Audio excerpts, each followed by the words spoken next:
All right, so here we want to find this sum here. Is the sum of I equals 3 to 8 of 2I cubed. Okay.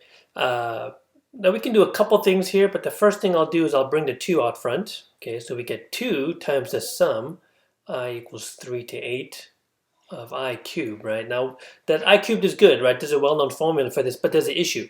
Right? The issue is that the formula, right, the sum of I cubed, it always starts at 1. Okay. So this here is going to be n squared times n plus 1 squared all over 4, right? But you notice that the index starts at 1, right? Here we don't, we start at 3. Okay, but there's another thing we can do with this, right? We know that the sum of I equals 1 to 8 of I cubed, right? We can actually split this up. Okay, so we can go from, let's say, 1 to 2 in this case, and then we can add, right, the sum of the sequence from 3 to 8. Okay. So we can actually break down this sequence, okay, into two different pieces, right? Notice here, the first part we're going to go from I equals 1 to 2, and then the second part we're going to go from I equals 3 to 8. Okay.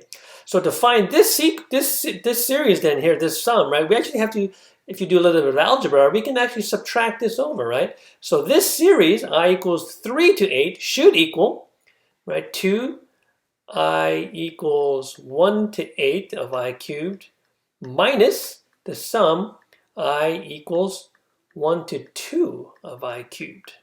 Okay? And that should give us this sum that we want here. Okay? Remember, the key is we always have to start from the index of 1. Okay?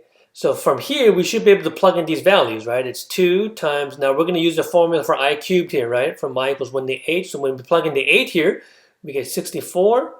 8 plus 1 is 9. 9 squared is 81. Okay.